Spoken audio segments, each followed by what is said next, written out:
Assalamualaikum warahmatullahi wabarakatuh. Kembali lagi dengan saya Rensi Aulia Maharani dengan NPM 022723111074. Kali ini saya akan memberikan kepada teman-teman materi lanjutan atau pembelajaran yang kedua terkait praktik perbankan ekonomi syariah dan perspektif syariahnya. Sebelum memasuki kepada materinya, saya ingin memberikan penjelasan terlebih dahulu. Islam adalah agama yang mengatur seluruh aspek kehidupan manusia, termasuk ekonomi. Sistem ekonomi Islam hadir sebagai solusi menekankan keadilan, keberkahan, dan keseimbangan antar dunia dan akhirat. Salah satu pilar utama dalam ekonomi Islam adalah perbankan syariah, yang dirancang untuk menghindari riba, gahar atau ketidakpastian atau masyir atau perjudian. Dalam materi ini, kita akan mengeksplorasi bagaimana praktik perbankan syariah diterapkan serta prinsip-prinsip syariah yang mendasarinya. Yang pertama, apa itu perbankan ekonomi syariah dan definisi perbankan syariah. Perbankan syariah sendiri adalah sistem perbankan yang beroperasi berdasarkan prinsip-prinsip syariat Islam. Perbankan ini tidak hanya berfokus pada keuntungan, tetapi juga pada aspek keadilan, transparansi, dan keberkahan. Tujuan utama perbankan syariah yang pertama, menciptakan sistem keuangan yang adil dan seimbang.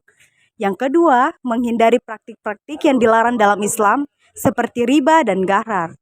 Yang ketiga, memberikan akses pembiayaan kepada masyarakat, khususnya usaha kecil dan menengah atau biasa kami sebut UMKM. Yang keempat, mendukung pembangunan ekonomi yang berorientasi pada kesejahteraan umat. Yang selanjutnya yaitu prinsip-prinsip dasar perbankan syariah. Perbankan syariah memiliki prinsip-prinsip dasar. Yang pertama adalah larangan riba. Riba atau bunga dilarang dalam Islam karena menyebabkan ketidakadilan. Sebagai gantinya, perbankan syariah menggunakan sistem bagi hasil. Yang kedua, transparansi dan keadilan. Semua transaksi harus dilakukan secara transparan sehingga tidak ada pihak yang dirugikan. Yang ketiga, kehalalan transaksi. Dana dikelola oleh perbankan syariah hanya digunakan untuk aktivitas yang halal seperti pembangunan infrastruktur, pendidikan, dan sektor real. Yang keempat, berorientasi pada kesejahteraan. Selain berorientasi pada keuntungan, perbankan syariah juga berfokus pada pemberdayaan ekonomi umat. Selanjutnya, produk dan layanan perbankan syariah. Yang pertama, tabungan syariah. Tabungan syariah menggunakan akad muharabah atau bagi hasil, di mana nasabah menyerahkan dana kepada bank untuk dikelola. Keuntungan yang diperoleh dibagi sesuai nisab atau disepakati sebelumnya. Yang kedua, pembiayaan murabahah. Murabahah adalah akad jual beli di mana bank membeli barang yang dibutuhkan nasabah, kemudian menjualnya dengan margin atau keuntungan. Contohnya adalah pembelian rumah atau kendaraan. Yang ketiga, pembiayaan mudharabah. Dalam akad ini, bank menyediakan modal kepada pengelola usaha yang kami sebut mudharib.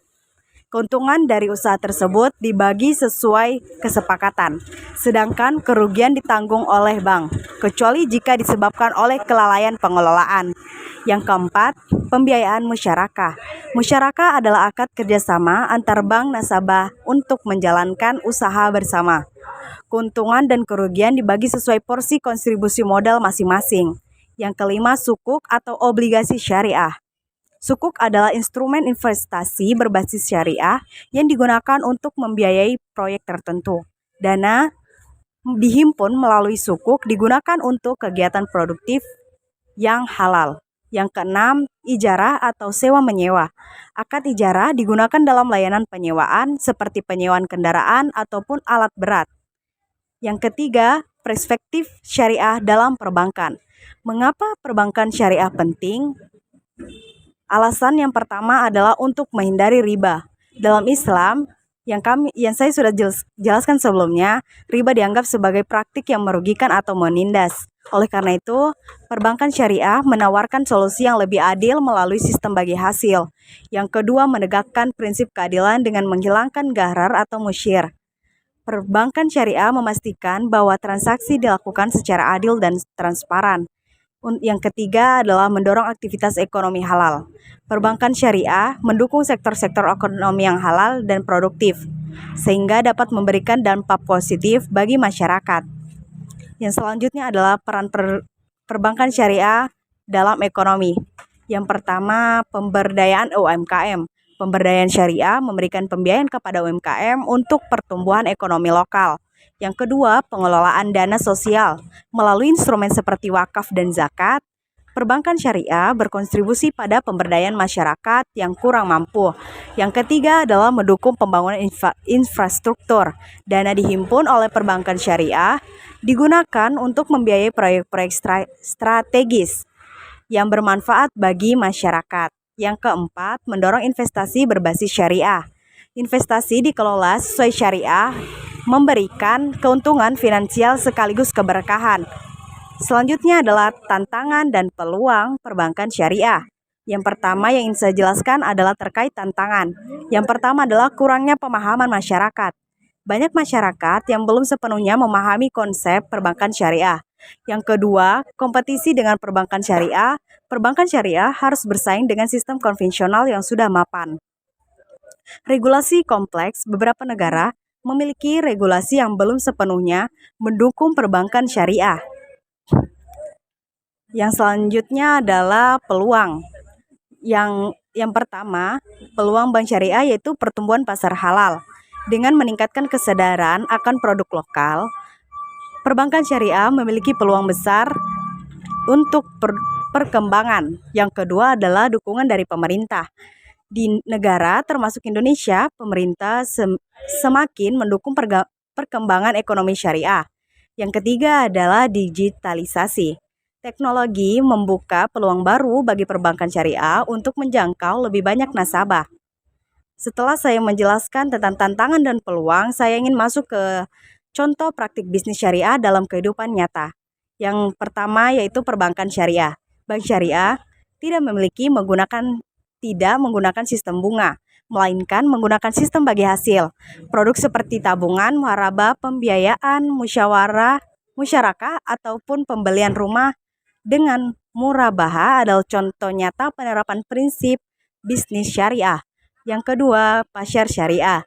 Di pasar syariah, pedagang diwajibkan untuk jujur dalam menyampaikan informasi tentang barang yang dijual seperti kualitas, kuantitas, dan harga. Praktik penipuan, monopoli, dan penimbunan barang dilarang keras. Yang ketiga, investasi syariah.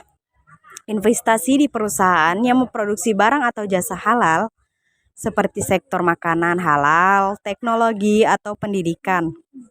Contoh instrumen investasi syariah adalah sukuk atau obligasi syariah. Yang keempat, koperasi syariah. Koperasi syariah mengelola dana anggotanya berdasarkan prinsip syariah. Keuntungan yang diperoleh dari usaha koperasi dibagi kepada anggota berdasarkan kesepakatan. Yang kelima adalah startup halal. Banyak startup berbasis teknologi kini menjalankan usahanya dengan prinsip syariah seperti aplikasi keuangan syariah ataupun marketplace produk halal dan layanan kesehatan Islam. Yang keenam, pariwisata syariah. Pariwisata syariah atau halal tourism adalah sektor bisnis yang berkembang pesat, menyediakan layanan perjalanan, penginapan, dan kuliner yang sesuai dengan prinsip Islam. Masuk ke materi selanjutnya adalah keutamaan bisnis syariah. Bisnis syariah memiliki keutamaan yang pertama memiliki keberkahan. Bisnis yang dijalankan sesuai syariah akan mendatangkan keberkahan baik di dunia maupun di akhirat. Keadilan sosial. Bisnis syariah menguntungkan prinsip keadilan sehingga tidak ada pihak yang dirugikan. Yang ketiga adalah keberlanjutan. Dengan mengedepankan etika dan prinsip syariah, bisnis ini lebih berorientasi pada keberlanjutan lingkungan dan sosial. Yang keempat, menghindari konflik. Karena transaksi dilakukan dengan transaksi dan musyawarah, potensi konflik dapat meminimalkan. Nomor 5, meningkatkan kesejahteraan umat.